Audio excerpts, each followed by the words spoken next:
go. So guys, this is where we wrapped up last time. So I need to get the collective amen that says that we can all agree on this. So it wasn't a lot of material, but it is important material.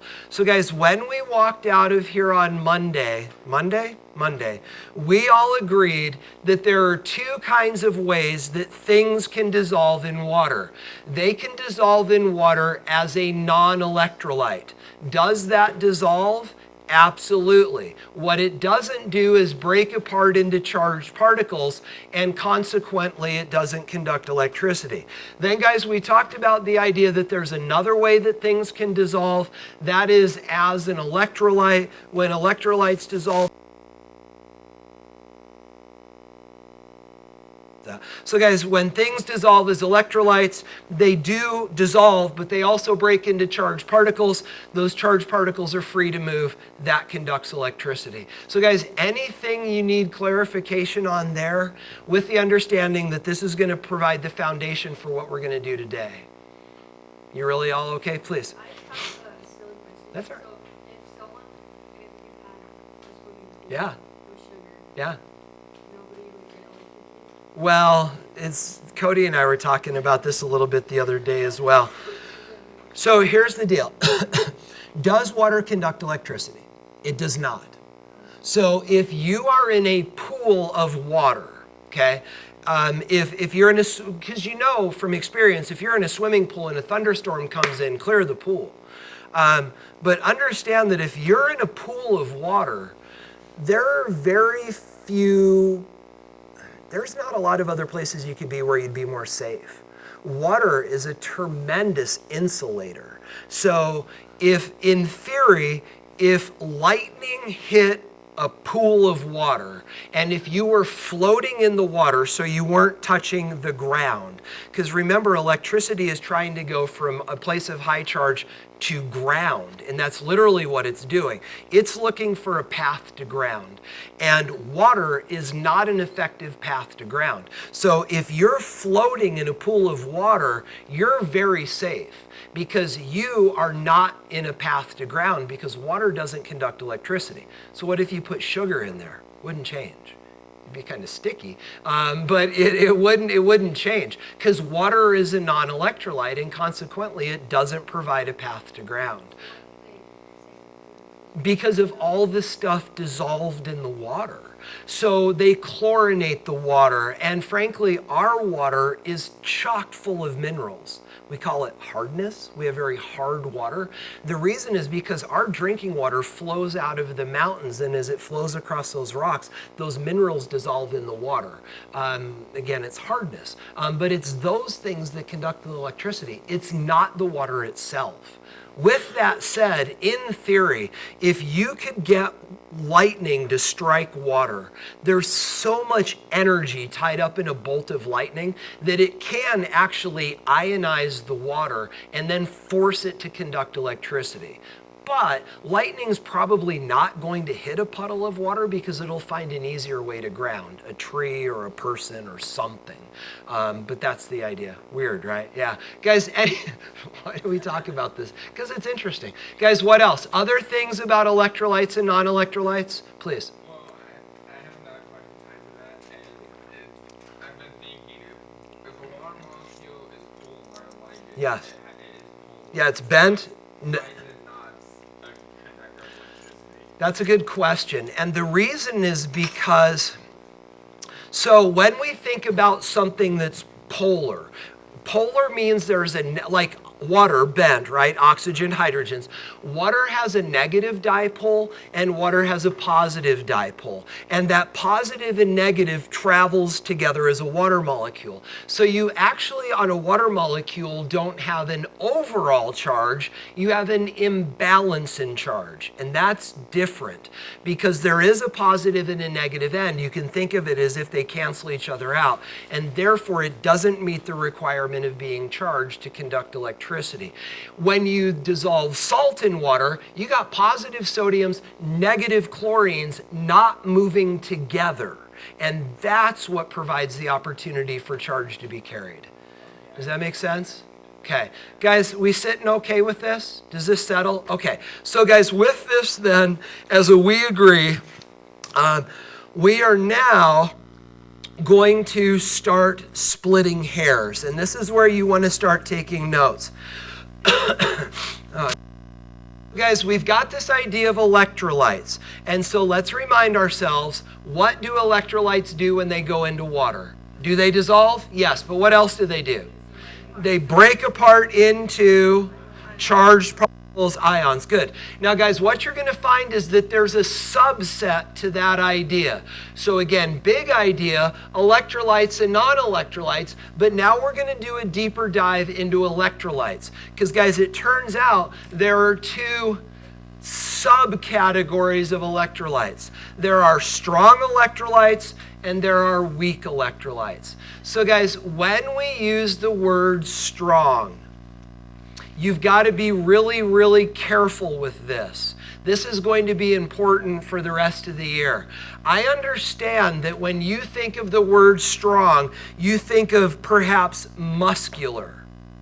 And guys, when we use strong in that context, it is a comparative term. You are stronger than me. I am stronger than you. Guys, understand that if I were to say, is Jason strong? Oh yeah. No, I'm kidding. But is Jason strong? And there isn't an answer to that, right? Because we've got to define what strong means before we can say yes or no. Understand, guys, that in chemistry, this is different because strong has a very tight definition. Do you know what it is? Completely breaks apart. Guys, strong is not sort of, strong is not maybe, strong is not stronger. Guys, when we say strong, it means completely ionizes in water, and it's a yes or a no. Is it strong? Yes or no? It's not stronger, it's strong. Yeah. So in this book, it talked about dissociating. Yeah. And so is ionizing like a synonym? That's a beautiful question. Yeah, so great question. See why we summarize chapters? That's cool. So the question is, the book uses the term dissociation, and is that a synonym for ionization? And the answer is not exactly. So dissociate simply means to break apart. So we can have things that dissociate that don't ionize. So does sugar dissociate in water? Yeah, it dissolves. Sugar molecules break apart, but the sugar molecules themselves don't break apart. So sugar dissociates, but it doesn't ionize. So ionization is a form of dissociation. Does that make sense? Okay. All right. So guys, when we then think about these things that completely break apart, they are good conductors of electricity. There's lots of charged particles present, and they conduct electricity very, very well. Now, guys, there's another then class of electrolytes. And it again is not a comparative term. It is a weak electrolyte. It is not a weaker electrolyte. Although in February, we will learn to quantify how much things break apart. But guys, when we talk about a weak electrolyte, we're talking about something that only partially ionizes in water.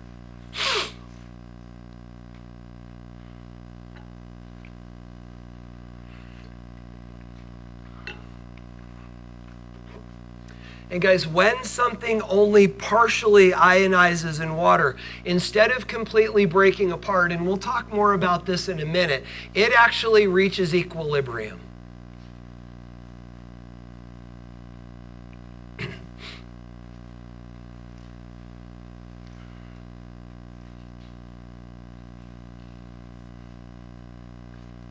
And I'll show you videos of this in a minute. But guys, strong electrolytes completely break apart. Weak electrolytes actually reach equilibrium. And again, I'll show you in a minute, but the idea then becomes, because there's not a high concentration of charged particles, these things are weak conductors of electricity. Yeah?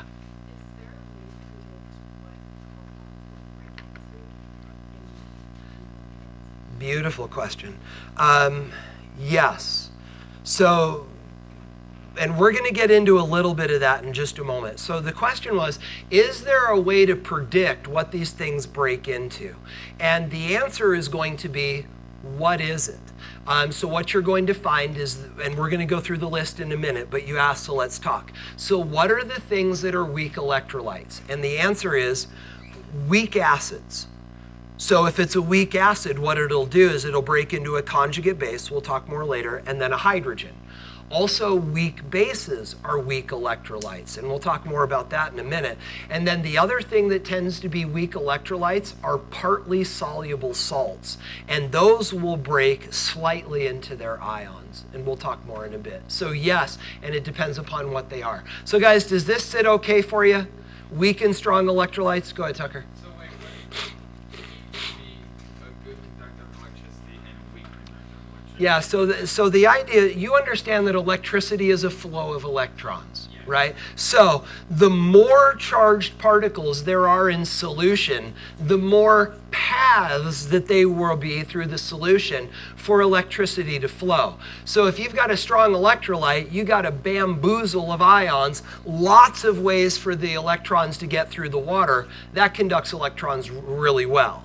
So if you've got a weak electrolyte, you don't have as many ions. Because you don't have as many ions, you don't have as many paths, and consequently some of the flow of electricity can get through, but not all of it. So what you would see, remember our little light bulb test? If you stick that thing in a strong electrolyte, lights up like crazy. If you stick that thing in a weak electrolyte, it glows but more dimly, meaning that less electricity can get through.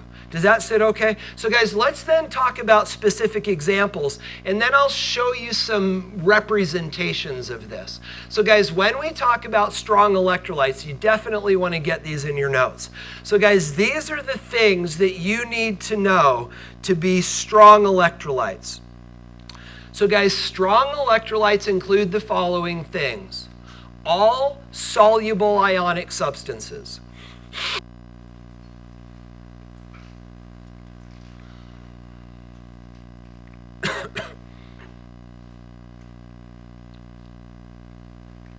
But guys, because you already have a background in this, I'm going to push you a little bit. What are the two, maybe one's a subset of the other.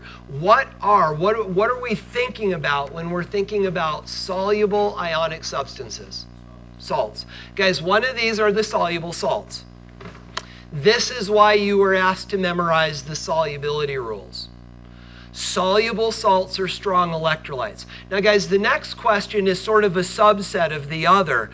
But guys, there's one class of soluble salt that we actually know by a different name. They're the hydroxide salts of lithium, sodium, potassium, rubidium, cesium, calcium, strontium, barium. Guys, these are also soluble salts, but we give them a different name. We call them the strong bases. So another subset of this are the strong bases. Understand that technically the strong bases are soluble salts, but we call them the strong bases because hydroxide's important, and there you go. So guys, the other type of strong electrolyte that you need to know is actually not ionically bonded, it's covalently bonded. So it's not a salt, what is it? A molecule. So molecules, this is weird, molecules that break into ions. Talmud, you remember when we talked about this last time? What are the molecules that break into ions? Strong acids. Guys, that's the other one. It's cool you remembered that. Those are the strong acids. So guys, in our year, these are the things that you need to understand to be strong electrolytes. The soluble salts, of which the strong bases are an important set, and then guys, the strong acids. But guys, you'll notice that's why we call these things strong acids and bases, because they're strong. Does that sit okay? Okay, so then what about the weak electrolytes? You need to know at some level the things that are the weak electrolytes. You want to hazard a guess? Weak bases, weak acids, and And not insoluble salts. If it's an insoluble salt, it will not dissolve at all. The partially soluble salts. So guys, the weak electrolytes are weak acids. And you know what, this isn't in the notes, but maybe we should include it. Guys, these tend to be the organic acids, of which vinegar is an example, and we'll talk more about that down the road. So guys, we've got the weak acids, we've got the weak bases. And guys, there are a billion weak bases. For now, there's only one that you need to know by sight, NH3.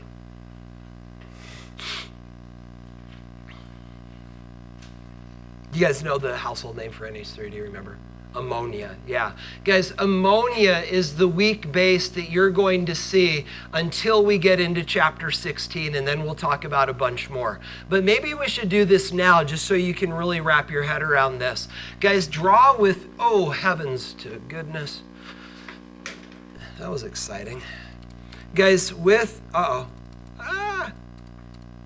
there we go. So guys, with ammonia, draw its Lewis dot structure with me. This will be helpful for you to understand. So guys, ammonia is trigonal pyramid in molecular structure.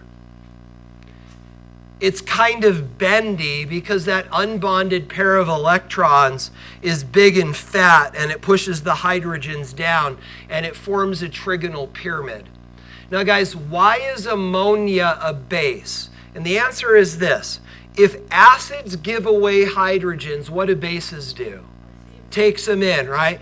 But guys, it's actually improper to say takes in a hydrogen. What bases do, and you want to write this down with me, what bases do is take in hydrogen ions.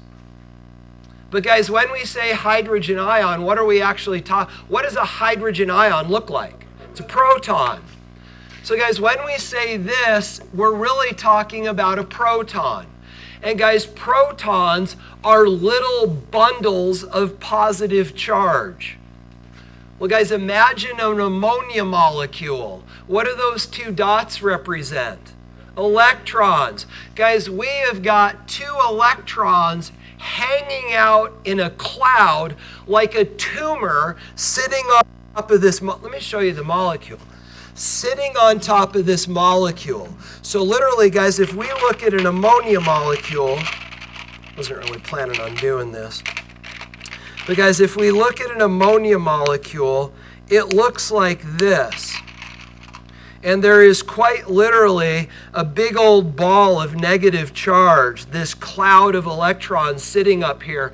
And that positive proton is ridiculously attracted to this region of electron density. And that's what makes ammonia such a good base, is it sucks in protons, making it basic. Does that make sense? Yeah. Good for you. That's exactly right. Yeah, and that's where ammonium ion comes from. Yep, you got it. Okay, is that sitting okay? Okay, so then guys, the last one that you need to know is this, the partially soluble salts. Those are also weak electrolytes. This is uncharted territory for you guys. So you understand some salts do dissolve in water and other salts don't dissolve in water. Well guys, it turns out that there are some salts that kind of dissolve in water.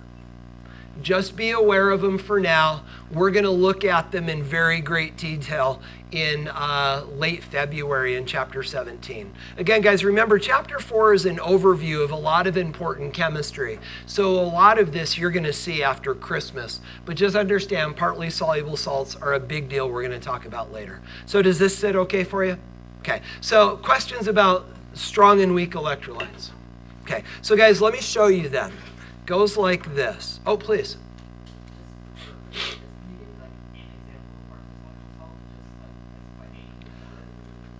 I can, but you're not going to like it.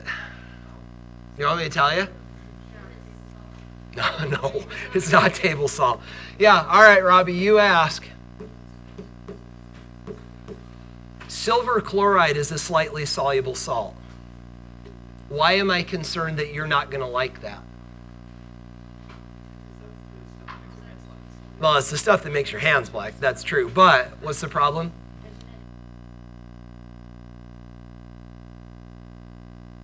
Solubility rule says all of the halogen-containing salts dissolve in water unless they are bonded to silver, lead, or mercury.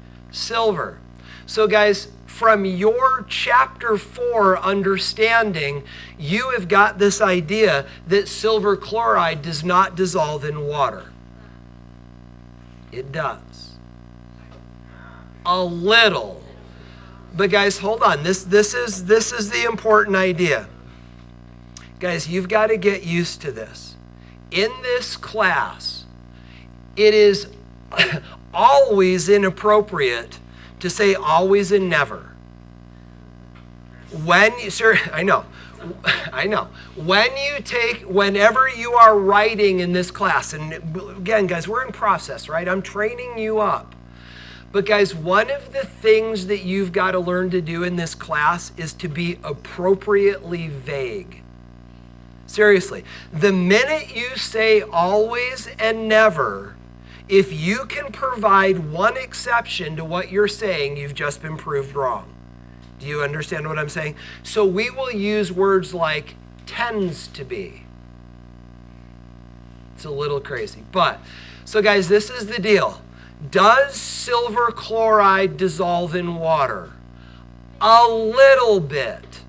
But guys, the solubility of silver chloride in water is so small that it may as well not dissolve. But it actually does dissolve a little. Guys, it's on the order of, do you guys know what saturated solutions are? So a saturated solution is a solution in which you can dissolve no more solute. So imagine if you've ever made rock candy and you take hot water and you add sugar until you can't add anymore, and then you dangle the string in it and you let it recrystallize. Have you guys do that? Yeah. When you added sugar to the water to the point where you couldn't add any more sugar, you created a saturated solution of sugar. You can't get any more sugar to dissolve. You can also make a saturated solution of silver chloride.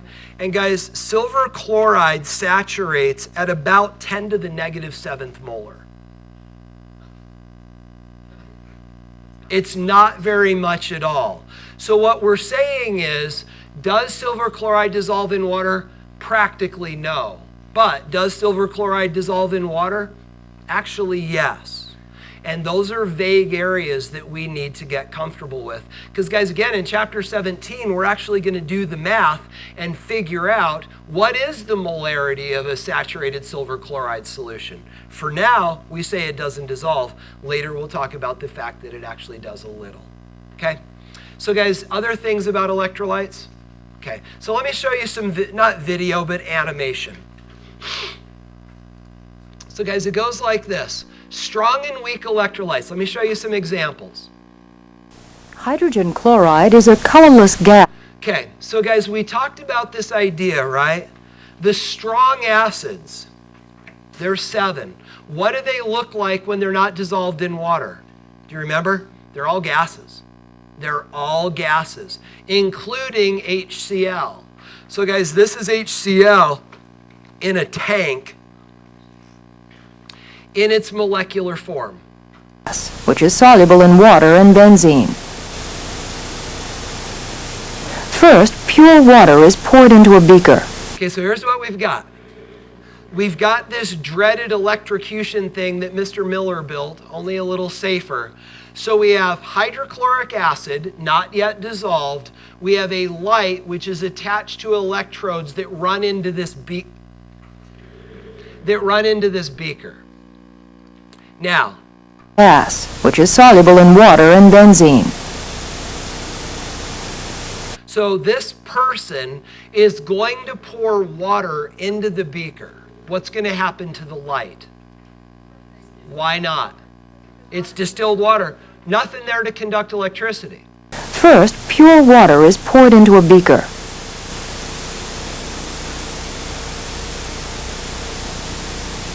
Water doesn't conduct.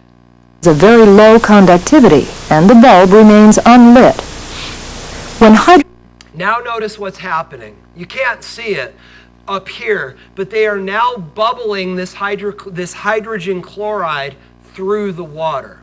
Guys, as the hydrogen chloride goes into the water, what is the HCl doing? Breaking apart. Where does the hydrogen go? To the water, and it forms hydronium ion. Remember that idea that hydrogen from acids goes to water and forms hydronium. So guys, that hydronium ion is charged, H3O plus. What happens to the chloride from the HCl? It stays dissolved in water, just like the chloride from when table salt dissolves in water.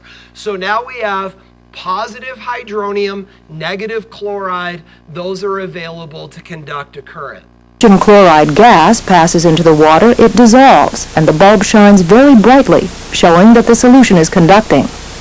Ions form because water behaves as a base, accepting protons from the hydrogen chloride. We get the hydronium ion and the chloride ion. In the last part of the experiment, Okay, so now what we're going to do is this. Instead of taking distilled water and turning it into hydrochloric acid, we're now going to take acetic acid. Is acetic weak or strong? Weak. How do you know it's not the other? It's not one of the 7 you memorized. Because it really is process of elimination. There are 7 strong acids, everything else is weak. Guys, you may remember that acetic acid is CH3COOH. So this is acidic. So guys, when this breaks apart, what's it going to give off? It's an acid. It gives off hydrogen ion. Actually, this hydrogen ion, and then the thing that's left over, which you may remember we call the conjugate base, is acetate. Now guys, here's the problem. This is not how to represent the process. Because if we represented it like this, this arrow tells us that all of this breaks apart and turns into products. But that's not what happens. So if that's not what happens, what does happen? What do the products do? They go back to reactants. The protons and the acetates go in this direction, and they go back to products. So all the while the acetic acid is breaking down, the hydrogen and acetate go backwards, and eventually the forward and back process happen at the same rate. And what do we call that condition? Equilibrium. Now, guys, and I'm sorry, you're going to hear this a lot in this chapter. Guys, when we get into chapter 16, we are actually going to calculate at room temperature how much of the acetic acid is broken apart. I'll give you a round number right now. Guys, in vinegar, about 99% of it is in its unionized form. Only about 1% of it breaks apart. So are there going to be very many charged particles? No. If there aren't very many charged particles, what's the light going to do? Be dim. But guys, here's the question. This is the acetic acid. If this is not, and this is important, if that is not ionized, shouldn't we be able to see it in the flask? Why can't we? Because it's dissolved. Guys, it's critical that you understand this. All of this stuff is dissolved. Some of it is ionized, and that's different. All of it is dissolved. Some of it is ionized. Because guys, do you remember what all the weak acids look like when they're not dissolved in water? They're not gases. What are they? They're white powders, they're solids, they're crystals. So guys, the idea is this. All of this is dissolved in water, and a little bit of it is broken apart. Do you see the distinction there? Make sure. That's critical. You're good? Okay. So guys, let's let the video play. Dun, dun, dun. using a weak acid, acetic acid. We pour 0.1 molar acetic acid into the beaker. and the light bulb glows less brightly, showing that the solution has only a small conductivity. Acetic acid is a weak acid and is only slightly ionized in water. Does that make sense? Guys, questions now about the distinction between weak and strong electrolytes. We're good? Okay. So now, guys, we're going to move forward and we're going to get into the last thing that we need to talk about today. We are now going to talk about precipitation reactions. So guys, you may remember from having looked at chapter 4, the beginning of chapter 4 is an introduction to aqueous thinking. And then after that, there's a laundry list of different aqueous processes for you to understand. Precipitation reactions, acid-base reactions, redox reactions. Well, guys, today we're going to do the first of these. The stuff that you are going to learn today, you are going to be doing for the rest of the year. Because, guys, you are about to learn a new way to represent chemical reactions. So, for the rest of the year and on the AP test, when you write down chemical reactions, it's going to be this way and not the way that you learned last year. So let me get you there. Guys, first of all, we need to define some terms. So precipitation reactions. Ready? Precipitation reactions are reactions that form a precipitate. I know. But guys, what is a precipitate? Do you remember? Good. Do you remember the lab that we did last year? And Cody and others, forgive me, because maybe you did this. That lab we did last year with all the little squeeze bottles and we mixed all the combinations and we were looking for the solids to form. Guys, those solids were precipitates. So guys, solids, precipitates, are insoluble products of chemical reactions. Do you now understand why you have to memorize the solubility rules? Because guys, if you don't know the solubility rules, you don't know the stuff that precipitates. If you don't know the stuff that precipitates, you can't balance these things. You can't represent them properly.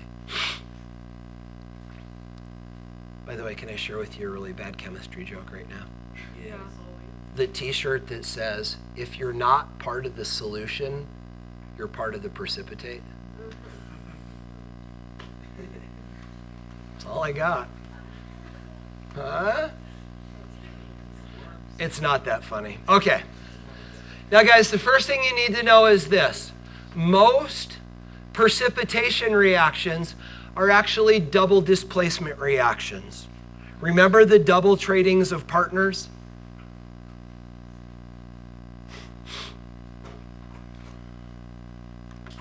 So, guys, I don't think you need to write this down, but the bridging idea is this. Most of these precipitation reactions are double displacement, and if you don't remember, it's a double trading of partners.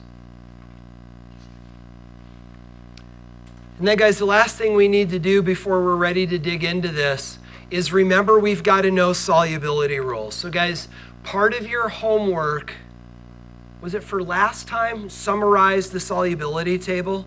Could you grab that quickly, please? If you don't have it with you, I think it's page 121.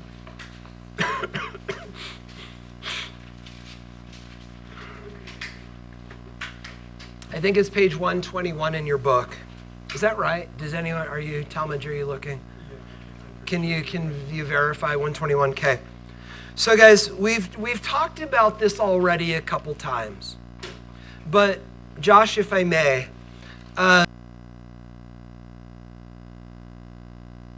came over to get some help with homework. And by the way, guys, if you ever need help with homework, please don't hesitate. I'd love to sit down with you. Because I think that this is a conversation worth having. Do you mind if I steal this? So guys, sorry, my head's fuzzy. Guys, one of the things that you've got to learn to do in this class is to, for lack of a better term, to fine tune the way that you study for this class based upon your own strengths and weaknesses. So this was the conversation, and Josh, I'm paraphrasing horribly, but guys, the conversation that I had with Josh kind of went like this. We were looking over this solubility chart, and we were talking about how can we summarize this solubility chart? And I frankly just told him the way I do it. And when we were done having that conversation, Josh insightfully said, but what about this? What about this detail? And what about this detail? And what about this detail? You didn't mention those things when you talked about your summary. Now guys, here's the thing you've got to understand. I know myself well enough to know that I am not a detail person. If I try to memorize details, I will forget everything because my brain just shuts down. And it goes, if I can't remember the details, I can't, and it doesn't work. So what I've done with these solubility rules is this. I've memorized like 5 general principles. And those 5 general principles are good enough for me to be right about 90% of the time. Is it perfect? By no means. But it's good enough for me because frankly, it's the best I can do and it still gets me 90% of the way there. So guys, here's the deal. You have got to figure out where that sweet spot is for each and every one of you throughout this entire year. Because guys, you understand this, right? You're not going to get 100% on the AP test. You guys all comfortable with that? You are shooting for 60%. That is a good, solid D-. Guys, if you can get a D- on this AP test, you're going to open up that letter in July and you're going to giggle because you will have passed the test. You are not shooting for 100%. You're going to sit down on this AP test and there are going to be questions you've never heard of before. We are not going to cover everything. And guys, frankly, for some of the material that we cover, some of you are going to choose to dig deeper into it, and some of you are just going to say, this is not something that I can get fully invested in because, for example, I don't memorize well. So guys, when I do the solubility rules, I'm good with 90%. Some of you are like, no, I memorize things great. Visual learner, I've got a photographic memory, do it all. But I can't. So you got to figure that out. So with that said, guys, anything you want to talk about relative to those summaries? Things that you found interesting? Remember, we've already talked about all the acetates dissolve in water, all the nitrates dissolve in water, all of the group 1 salts dissolve in water, all the ammonium-containing compounds dissolve in water, all of the halogen-containing compounds dissolve in water unless they contain silver, lead, or mercury. That's about as deep as I go. Any of you go deeper? If you're not sure, you need to choose, okay? So guys, be engaged in what you're doing. So guys, keep your solubility tables out.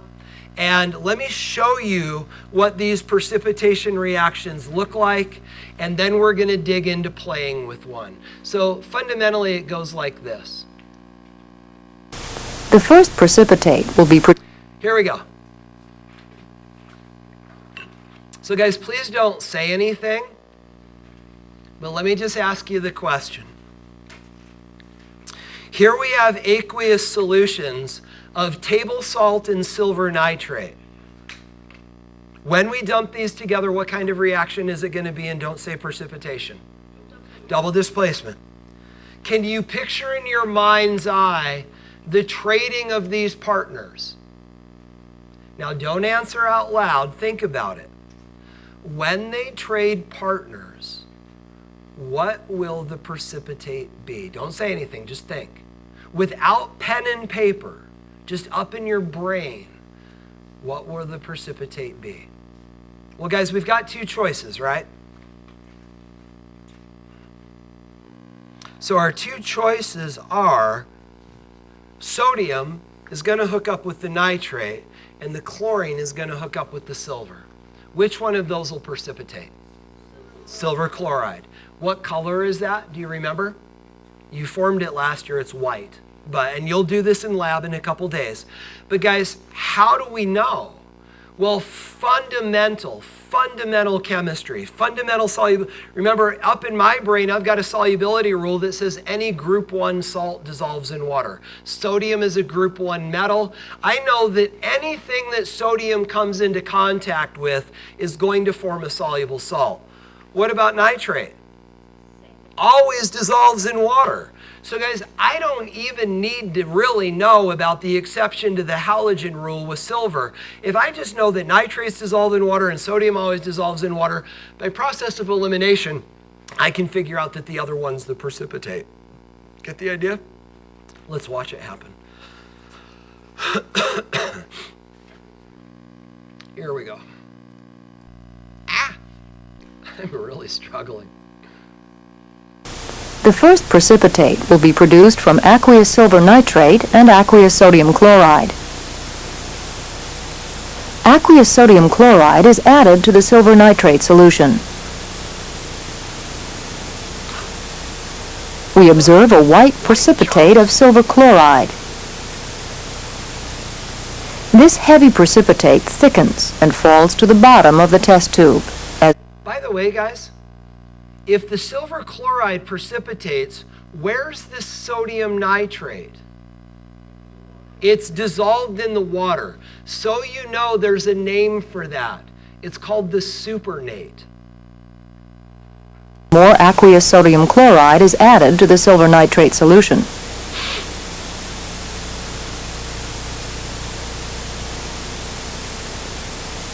Okay, stop. This is a white Or stir. precipitate of Either silver one's fine. chloride. Again, All right. So now, guys, we've got sodium iodide and silver nitrate. Quick, what's the precipitate? Silver iodide. What color is it? I don't remember. take aqueous silver nitrate. Now I'm curious, though. It's probably This white. time we are going to add aqueous sodium It might iodide. be yellow. It might be yellow. Iodine likes to be yellow. Come on, yellow. When the sodium iodide is added to the silver nitrate, we get a pale yellow precipitate of silver iodide. Note that this precipitate is not the same color as white silver chloride. It is very pale yellow or cream-colored. The cream silver iodide falls to the bottom of the tube and begins to form thick lumps. I don't know why they stopped. Do you get the idea? All right. Okay. So guys, this is how we're going to spend the rest of the day. This is not trivial. This is critical. Guys, I'm now going to teach you not only a new way to represent precipitation reactions, I'm going to teach you the way that you need to represent all aqueous chemistry for the rest of your chemistry careers. This is significant. But guys, along the way, you don't even know the difference, but let me just explain this. Guys, when I started teaching AP chemistry was 90% math and 10% conceptual. That is almost switched. There is an amazing focus now in AP chemistry on the conceptual.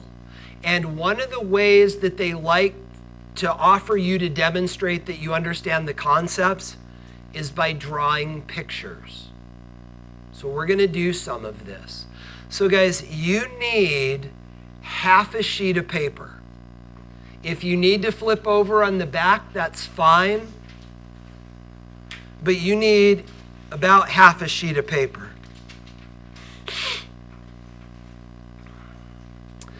Then guys, you need to write this down. 1 molar lead nitrate solution, that should be solution, sorry.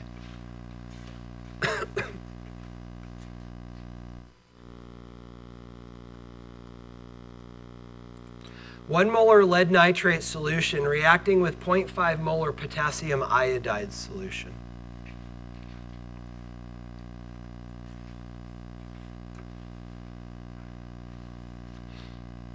So guys, once you've written that down, here's what I want you to do. I want you to skip down, if you would. Skip down, let's go like 6 lines. So, Kenna, how low can I go before you can't see? You can see the bottom? Is that real? So I'll try to stay a little above that, but so guys, again, 6 lines, right? In this space, I want you to draw 3 beakers. Those are beakers, by the way. That's so bad. And actually, they're too tall. I'm going to cut off the tops.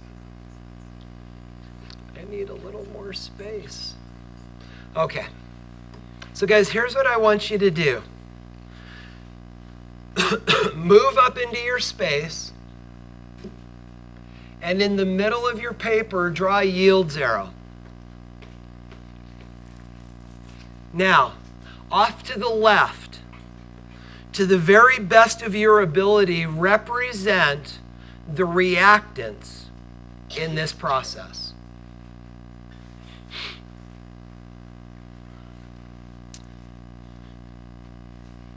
Given what you know about polyatomic ions, you should be able to write these formulas without any references or resources.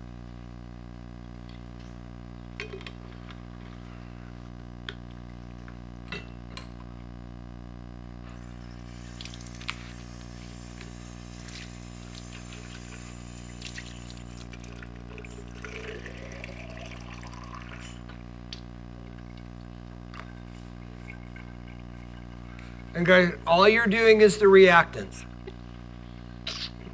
Please stop there, regardless of what you think your understandings are. You okay? Okay, so let me help you with this. So guys, lead 2 nitrate.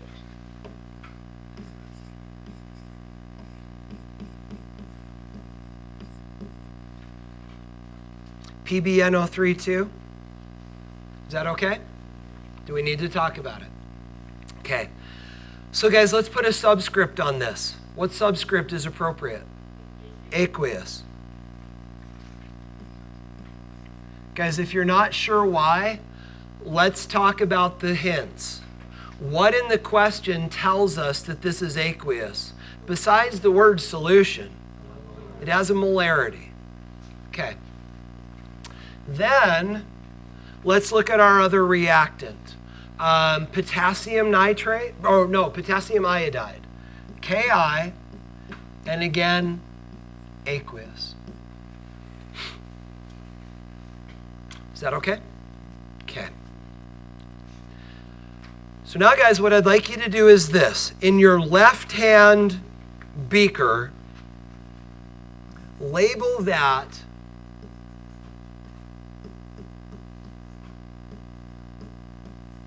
lead 2 nitrate. In your middle beaker, label that Ki.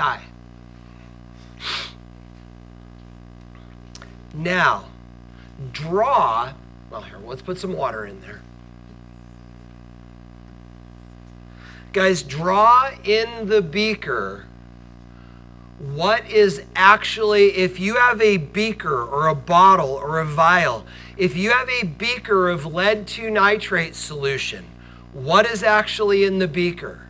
If you have a beaker of Ki solution, draw what's in the beaker. And when I say draw, these are the rules. Do not include the water molecules. We understand they're there, but do not include them. And what you're going to do is draw circles to represent the ions, and then label the ions by writing in the circles what those ions represent. Guys, do it now. Do your best. Do something. So guys, if you're sitting there, arms crossed, not engaged, do something. You've got to understand that every single question that you sit down to in the AP test, you're going to look at this and your first response is going to be, I don't know what to do. Don't cripple yourself by training yourself now to be helpless. Do something. If nothing else, draw circles and make them big enough that you can label them.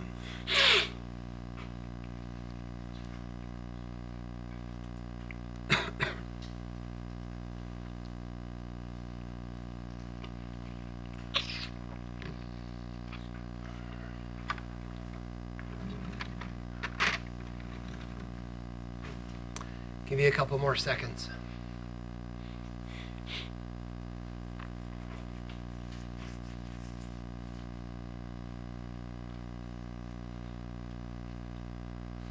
You okay? Not quite yet? Okay. So guys, let's review the stuff that you learned today. Potassium nitrate, salt or molecule? Salt, right? Potassium nitrate is a salt.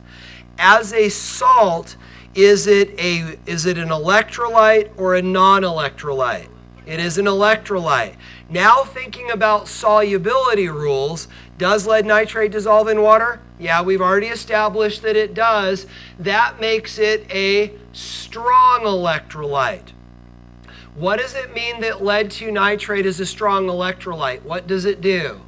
Completely breaks apart, then conducts electricity, but it completely breaks apart.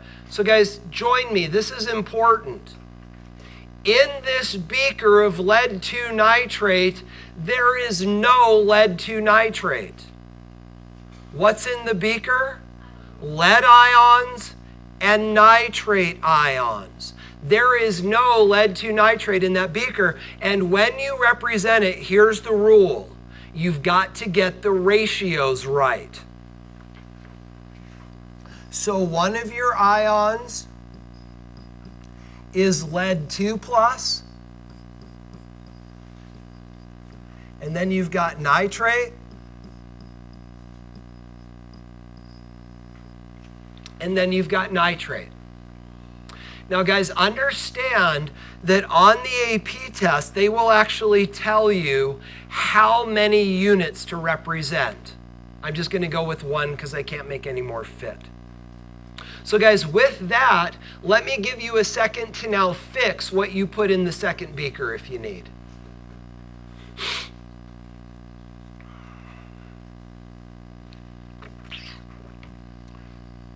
So guys, Ki, salt or molecule? Salt. Does it dissolve in water? Yes. So it is a strong electrolyte, so it completely breaks apart. So there is no Ki in the beaker. What's in there? K and I.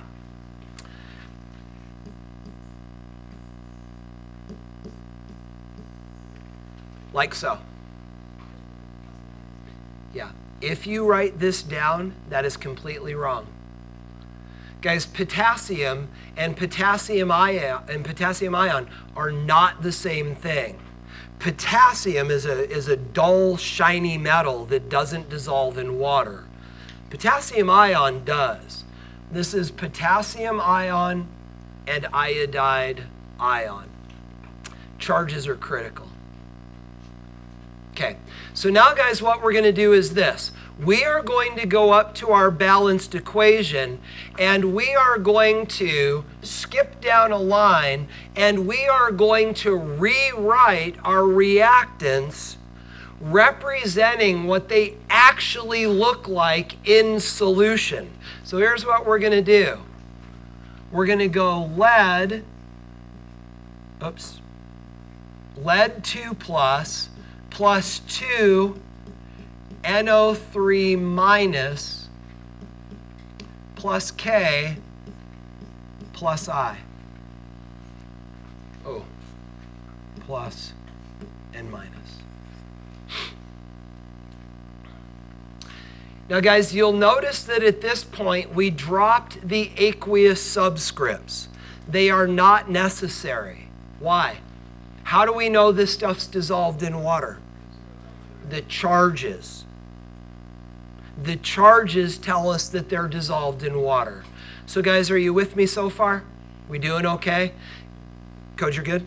Okay. So now guys, let's do this. Let's go back up to our initial reaction and let's predict our products. Double displacement reaction. So who does the lead hook up with? The iodine, but it's not PBI. So the lead hooks up with the iodine and it's PBI2. And then guys, our other product is K and then NO3, like so. Is that okay? No, it's not balanced. We just predicted we'll balance it in a second. But guys, are you okay with those product formations? Okay, so now let's balance it. 1 lead, 2 nitrates, 1 nitrate. So we need a 2, which means we then need a 2. Now it's balanced. Now guys, let's do this. Go over to your products and put subscripts on them.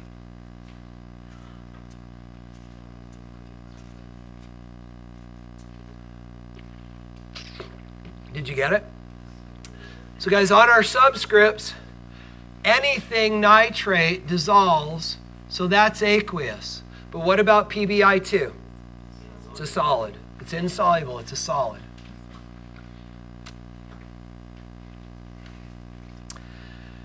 Now guys, the question is this. What do we do with that when we then bring it down to this second level of writing these, where we break these apart into ions? So guys, will we then break apart the PBI2 into ions? No, because it's not dissolved. So when we rewrite this, we just leave it like that. Why don't we need to include the S for solid? Because it doesn't have charges, therefore we know it's not dissolved.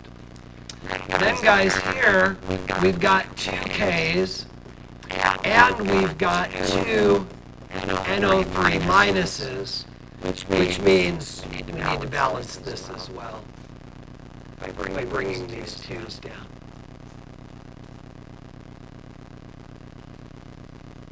You see what we've got? Okay. Now guys, here's what I want you to do. Looking at this layer, draw. This is your products.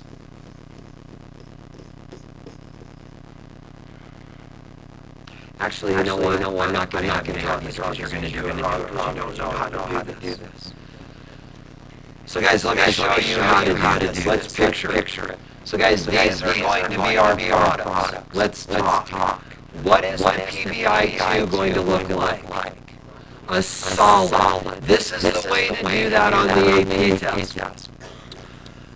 Draw a half circle at the bottom of the beaker and then label it PBI2. Then guys, we'll put a little water level in here. By the way, on the AP test, they'll give you boxes, not beakers. Then guys, up in solution, we are going to have our potassiums and we're going to have our nitrates. Now, technically, to make this balance, we need 2 of these, which is this 2 right here.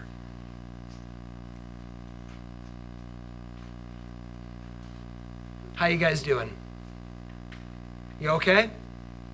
Because guys, this is where this is about to become important, because we're going to do some interesting thinking about the chemistry that's going on. So guys, are you feeling comfortable with where we're at? Yes, ma'am. What do you mean by the same? What you're going to find is that, so when they first made this switch over to having kids draw pictures on the AP test, it was a train wreck. They had absolutely no idea what they were getting into, and they almost had to throw out the questions on the 14 test when they first moved to this, because they couldn't even predict the number of different things they were going to get. Now they're very prescriptive. They will say, draw water like this, draw positive ions like this, draw negative ions like this. When they do that, they typically don't care about size. What you will find out, yeah, killed. That's a good question. So what about the molarities? And the idea is that we are not looking at limiting reactants. We're not looking at what we run out of first. We're just looking at the chemistry that's taking place. So the answer is no. Okay, so guys, you okay? Now what I want to do is this. I want to go back to this second reaction, and I want to go through this one element at a time, and we're going to talk about what did that element do. Ready? So guys, looking at lead. Lead started as an ion. Where was it? Dissolved in water. Well guys, where did the lead end up? In the precipitate. Did the lead change? It did chemistry. Now guys, watch this. Where did the nitrate start? Dissolved in water. Where did the nitrate end up? Did it change? No, exit out. Guys, the nitrate did not do any chemistry. The name for that is a spectator. Does that sound familiar from having done chapter 4? That's a spectator. Now guys, this. Where did the potassium ion start? Dissolved in water. Where did it end up? Dissolved in water. Did the potassium do chemistry? No. Exit out. Now guys, pause for a second. Let me see if you can make this connection. Tell me about the solubility rule for nitrate. Always soluble. Ready for a deep thought? Therefore, always a spectator.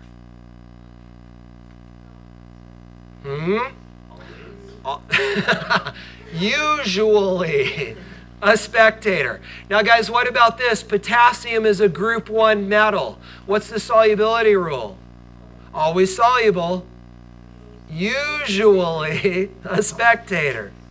Now guys, this. The iodide started dissolved in water. Where did it end up? In the precipitate. Did it do chemistry?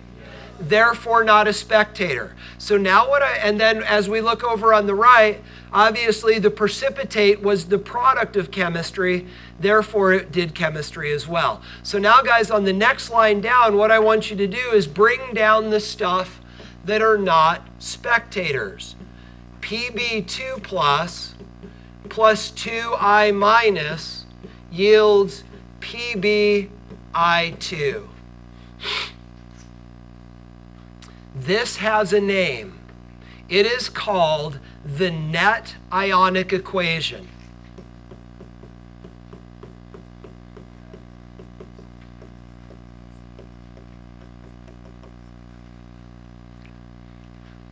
Now guys, while you're at this, let's name the rest of them. This top one is called the complete molecular equation. This one is called the complete Ionic equation.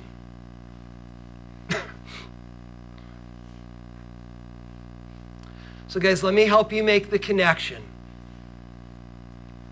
Up until now, oh, you're still writing. So guys, up until now, the only thing that you knew how to write were called complete molecular equations. This is how you would have represented the chemistry. So what did we do to take the complete molecular and turn it into the complete ionic? What did we do? We broke up which stuff? The strong, not soluble, strong electrolytes, right? So guys, in order to go from complete molecular to complete ionic, you break apart the strong electrolytes. Now guys, how did we go from complete ionic to net ionic? Got rid of the spectators. So guys, if any of that doesn't make sense to you, I'll give you some notes on it in a minute. But guys, fundamentally, here's the deal. This is how you will represent aqueous chemistry for the rest of your chemical lives. The question will always be, what is the net ionic equation? So you kill the you balance the equation, kill the spectators, and whatever's left is the net ionic equation. You get the idea? Please.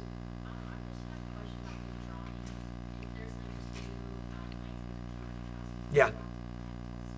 No, nor should they. Actually shouldn't be. Yeah, sorry, if that's, yeah, and who knows what things could be drawn from pictures, right?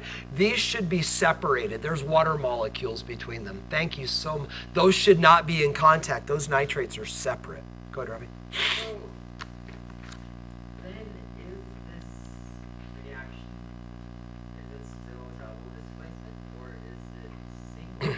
That's a great question. In the net one, it will be like a single displacement. Well, in the net, it looks like synthesis. Right. And so the idea is this: when we give these reactions classification names, it's always based on the complete molecular.